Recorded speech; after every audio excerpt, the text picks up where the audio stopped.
नमस्कार मंडळी, मी प्रतीक्षा तुमचं प्रतीक्षाच ब्लॉग अँड रेसिपीमध्ये खूप मनापासून स्वागत करते। आज सकाळी सकाळी पावसाने हजेरी लावलेली होती आमच्या इकडे आणि हे 10 वाजले होते सकाळचे, तरी पावसामुळे असं काही वातावरण झालेलं होतं। आणि आज आम्हाला जायचं होतं थोडंसं बाहेर, उघडलं तर जायचं असं ठरलं होतं, पण उघडलं आणि बाहेर म्हणजे कुठं तर सोनाराकडे जायचं होतं इशूसाठी काड्या करण्यासाठी।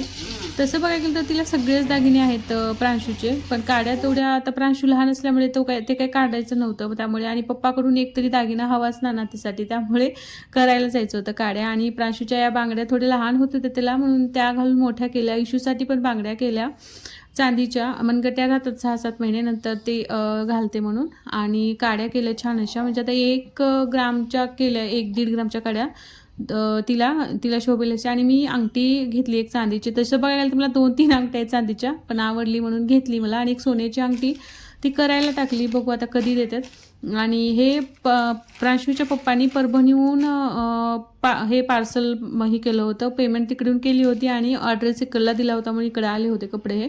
आणि क्वालिटी जबरदस्त होती याची, 3 टी-शर्ट होते आणि 3 चड्ड्या अशा काहीतरी होत्या प्रांशूसाठी, आणि एकदम सॉफ्ट कपडा आहे। नंतर पार्सल आलं ते घेतलं, आणि नंतर पालक पनीर करायला घेतलं होतं, खूप दिवसापासून करेलच नव्हतं।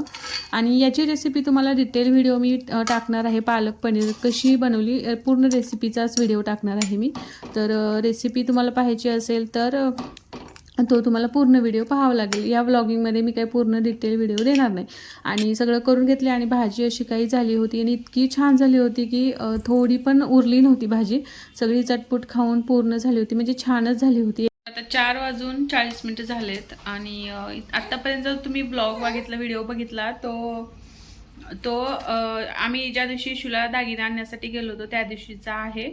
आणि आता मी नेक्स्ट डे शूट करते, सगळं काम वगैरे सगळं आवरलंय निवांत, लेकरांच्या एक झोपी पण झाल्यात, मी ब्लॉग काय आज सुरू केला नव्हता।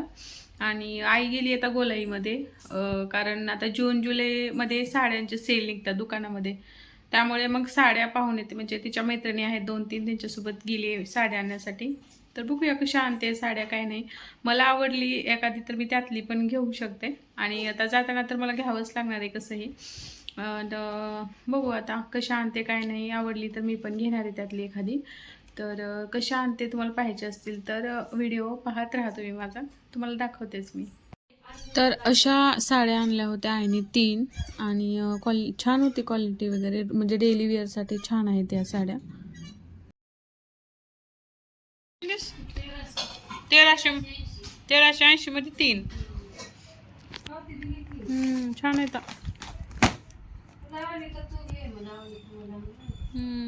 आणि आपल्या बायकांचा स्वभावच असतो की एखादी वस्तू घ्यायला गेलं की सोबत काही ना काही आणतोच आपण। तसंच आईने पण इशूसाठी 2 ड्रेस आणले होते, मी काय सांगितले नव्हते वगैरे तिला आणण्यासाठी वगैरे, पण तिने आणले होते 2, आणि तिला एक वेअर करून बघितला, छान दिसत होती ती, कळते तिला नवीन ड्रेस घातलेलं।